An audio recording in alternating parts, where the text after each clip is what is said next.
Hello and welcome to the NextPowerUp review summary of Hard West. This is basically a game that is somewhat similar in base style to XCOM, but I don't want to focus too much on that. It's a turn-based strategy game set in the West, the frontier, as unforgiving as that is if you've seen A Million Ways to Die in the West. And this game has basically got a few different smatterings of the occult and of demons and of religious stuff and a little bit of weird-ass science involving meteors and whatnot. And it's been a little bit of a surprise, to be honest. No game is quite like Hard West. I'll put that out there straight away. It is very much its own game. It's been very much a surprise, and it's actually surprisingly good. And I mean, I didn't get the actual, like, I wasn't told how much it was going to cost when I was running PR of it, but I was surprised at how much it cost. And when it was that cheap, I was like, "Oh, is this going to be a bit weird?" But for all intents and purposes, it is an indie title, I think, kind of. I mean, it's not independent, technically speaking, because it was published by Gamebitious, but it definitely has that indie feel about it, which is not necessarily down to any poor quality or anything like that. So first up, we'll quickly jump in and we'll take a look at these video options. So the first time I loaded the game, I had some weird stuff going on in the impressions video, and I couldn't see any video options at that point, but now it's all sorted. So here, the first thing you see is basically the resolution. Obviously, the game seems to support 4K relatively well. Now, it does have a full screen tick box. This doesn't actually mean full screen. For some reason, when you tick this or untick this, having it untick seems pointless unless you're running at a lower resolution than your monitor's native resolution. Because otherwise, if you run it the same, it just takes up more space than you have on your screen and looks ridiculous. So the full screen button, it seems pointless. It doesn't have multi-GPU support, I think, probably because if a game doesn't set itself to full screen properly, multi-GPU just doesn't work. If you set anything to windowed full screen, multi-GPU setups do not work. It's just the law of the hardware. So that's a bit of an annoyance so far. And onto the next part of the video options screen. We've got a few video options, not a great deal. It's very much an average video option screen of all the screens I've seen on some. Obviously, this has got more options than most games, but it's a little bit strange to see that there's quite a lack of options here, really. I was a little bit disappointed, but what can you do? Fortunately, I did figure out a way to get VSync working for it, which was a bit of a pain in the ass, but it's in weird places. So the video options screen is a little bit bland and bleh. Now, as you can see in the background, I've been playing a little bit of one of the missions. I think this is a recording of one of the second or third to last scenarios. Involving the first main storyline. This game is split up into scenarios, so you've got about 6 across the top and 5 across the bottom. Now, they all take place in the same timeline, but they each follow 2 separate lines of story. So the first one is of a family and the father gets cursed and brings bad luck to everyone. And the second line is a scientist goes mad, disappears, and sends for another scientist to come and finish his work and cure this madness. And so you start off with these 2 stories, and then as you finish the scenarios and move on to the next one, you'll actually be playing different characters in each scenario. It might be characters you've seen before, like for example the father's son, you'll be playing that in the second scenario, or in the scenario after the scientist, you'll be playing a Spanish chap who comes over to figure out what the hell has been going on. And it's quite nice because you get introduced to a lot of different characters, and even though you're following a similar storyline, you still get to jump into some random other bits of story. And it's nicely broken up. I think it's all split up, so each scenario might take you a little less than an hour. It's quite nice. Overall, I'd say there's probably around about 12 to 15 hours depending on what difficulty mode you're playing. If you're playing on the hardest difficulty mode, it'll probably take you longer than 15 hours, but overall there's about 15 hours of content throughout the whole game. Obviously there are different difficulty options, and there's a couple of other options such as the hardcore mode and of course the mode that allows injuries to be persistent, which I'll talk about in a second because it's awesome. So the stories are actually pretty cool. They're quite engaging, they're quite interesting. Some of them are a little bit they're occasionally predictable, but other than that, the stories are actually pretty cool. They're very original, they're pretty interesting and fun, and sometimes it's nice to not necessarily play the good or bad guy. You often find yourself sort of somewhere in the middle. and it's quite nice. I enjoyed the story stuff. So the first thing I want to jump into is the luck system and all the other different systems. Now this game has luck, so luck is not just a stat, it's also a resource pool. So your characters will have luck, and luck defines what the odds are that you'll get hit, and also what the odds are you will hit someone else. So every time you're shot at and they miss, your luck pool will go down to account for the fact that they've missed and you've been lucky. And every time you get hit, you will increase in luck because, I don't know, just because of reasons. And so this pool is not only used for those hit and aim mechanics, but also because you get active abilities, and these use luck as a resource to cast them or use them or whatever you'd like to call that. And so that's really quite cool. It's something I've not seen done before in such a way. And luck isn't the only thing that bases whether you'll hit someone or not. You also have like tons of different weapons, and you've got loads of different varieties. You've got pistols, you have chain rifles, you have pistol rifles, you've got shotguns, you've got quad barrel shotguns, sniper rifles, a whole load of different weapons. And they'll all have effective ranges, so short, medium, and long. And those define the odds that you'll hit someone based on how many squares they are from you. And aside from the gun stats, you'll also have no cover, full cover, or half cover, and that will give you a bonus to defense based on whether you're in full cover or not, if you're being shot at, for example. And also weapons deal varying bases of damage depending on what cover an enemy is in. So a weapon might do 5 damage to an enemy if they're not in any cover, and then 2 in half and 1 in full, or 2 and 2, something like that. It's pretty much, it's quite self-explanatory. It makes sense, and it's quite an interesting system as a whole, because you've not just got these weapons and this cover-based stuff and all the aiming stuff. You also have heat. Now, a lot of the combat snippets inside these scenarios will often have a setup stage, and this means you can wander about. You only have 1 turn per character, and basically what you can do is you can roam around, and you can sort of walk around without enemies noticing you. But you'll notice if you look at the bottom left of my screen, you'll see this green, yellow, and red bar. Now, what that means is your character's currently equipped weapon will have a effective heat, and this means how quickly enemies will notice you if you're wandering around while you're setting up. So obviously someone walking around with a quad barrel shotgun is going to have a very high heat, and as soon as they walk in front of an enemy, the next turn they're going to notice and attack them. Whereas someone who's hiding like a single 2-shot Derringer up their sleeve, because you can get the little extendable ones which have a minimal heat, you can just roam around in front of enemies willy-nilly and not give a damn. And of course, when you're roaming around, you can hold up people, which will make them sort of incapacitated, unable to alert anything for so many turns, and you can keep casting that to keep them subdued while you complete objectives with other characters or get yourself set up in some nice places.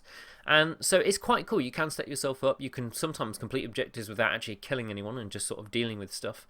And all the objectives are actually quite different throughout the missions as well. And so what you can do is you can perhaps complete a mission by holding everyone up and then getting someplace, or you can do an optional side objective. Everything's different in this game. All the objectives seem to be different, apart from perhaps there are 1 or 2 objectives which might be the same in every scenario, which is kill all of these people before you leave, or get this person to this place in order to leave the mission. Those, I think, are the only 2 things that remain similar throughout all of the objectives in different scenarios and whatnot.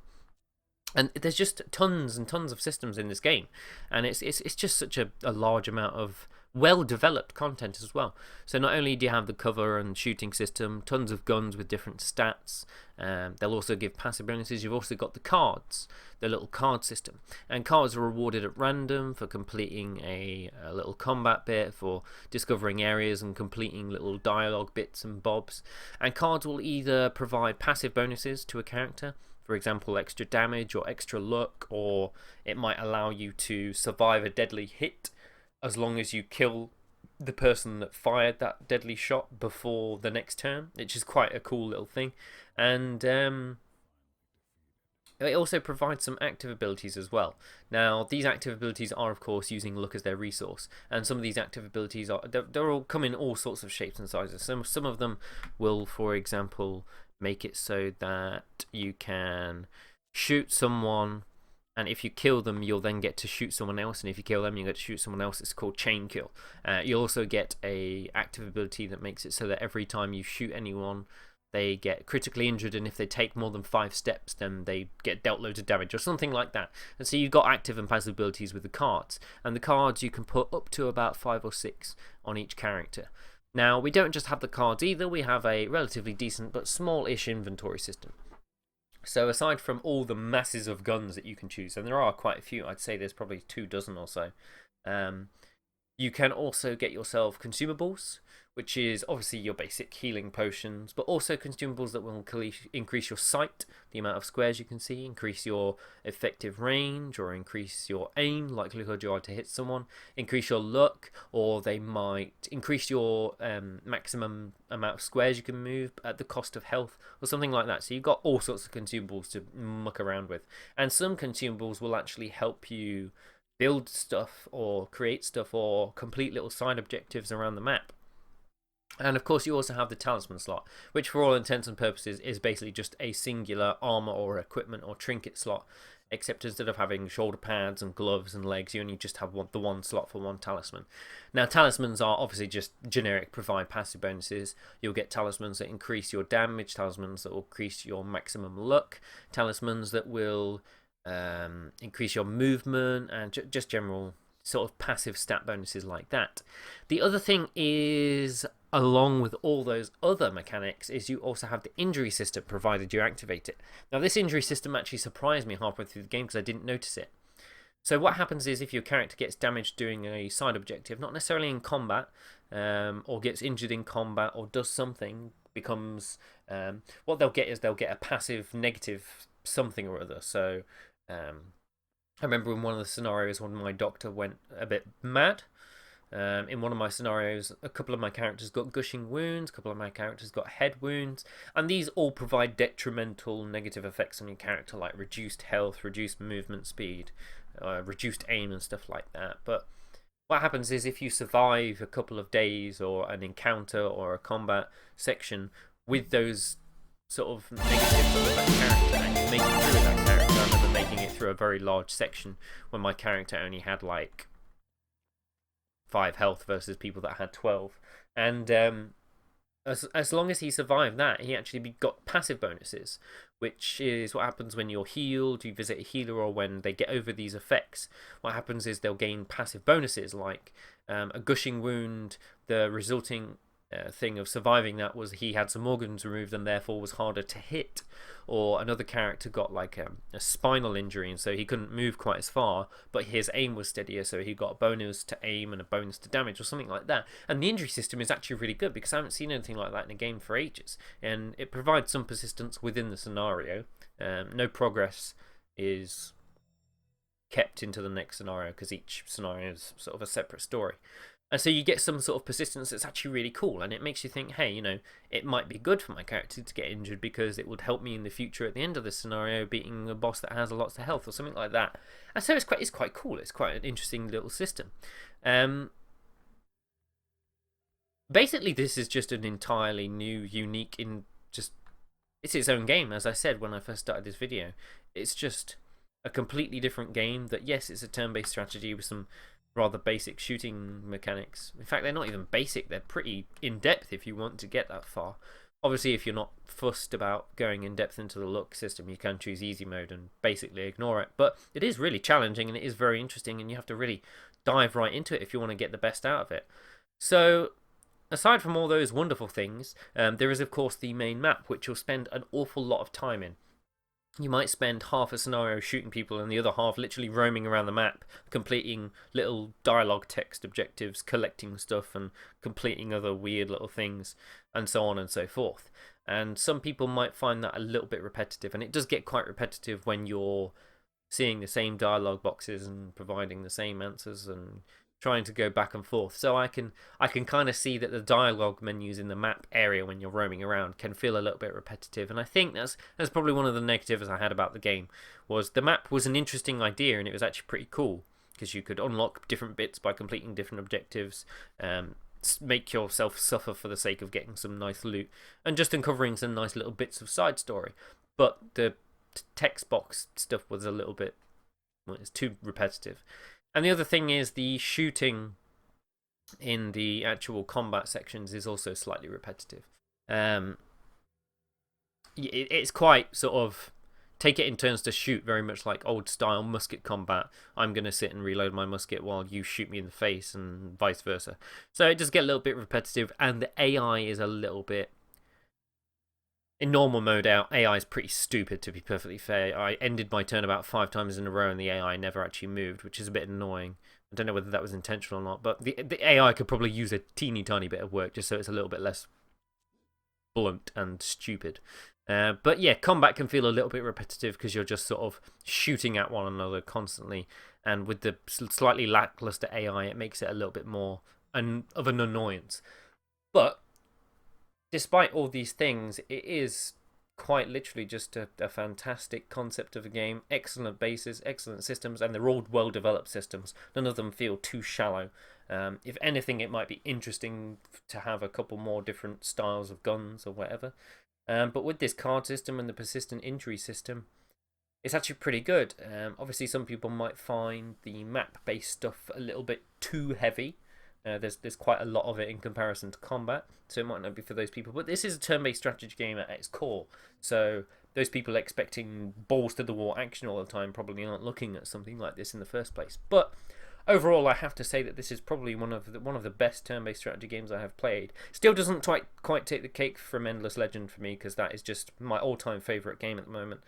But yeah, overall, Hard West seems like a pretty fantastic game that, remarkably, after more than a decade of turn-based strategy, has managed to make some almost half a dozen unique systems, which I think is pretty good going.